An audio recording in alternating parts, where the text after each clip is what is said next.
নির্বাচনের সংস্কারের রোডম্যাপে জাতির সামনে উপস্থাপন করার দাবি জানিয়েছেন জাতীয় নাগরিক পার্টি এনসিপির আহ্বায়ক নাহিদ ইসলাম। বিকেলে রাজধানীর মোহাম্মদপুরের জুলাই শহীদদের পরিবারের সাথে সাক্ষাৎ করেন নাহিদ ইসলাম। এ সময় তিনি বলেন, সরকারের কাছে যে গতি আশা করা হয়েছিল সে গতিতে কাজ করতে পারছে না তারা। জীবন অবাক না করলে কে করবে? 28% মিল্ক ফ্যাটের অবাক করার সাথে ফ্রেশ মিল্ক পাউডার। জীবন অবাক করুক প্রতিদিন। অন্তর্বর্তী সরকারের সংস্কারের কাজে সবাইকে সাহায্য করার আহ্বান জানান এনসিপির আহ্বায়ক।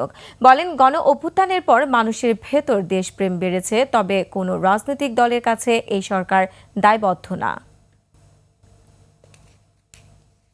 9 মাসে আমরা হয়তো আকাঙ্ক্ষিত সেই পরিবর্তনটা পাইনি, কিন্তু আমরা সেই পরিবর্তনের জন্য যারা জীবন দিয়েছে, আমাদের দায়িত্ব সেই পরিবর্তনটাকে এগিয়ে নিয়ে যাওয়া, সেই পরিবর্তনের জন্য ফাইট করা।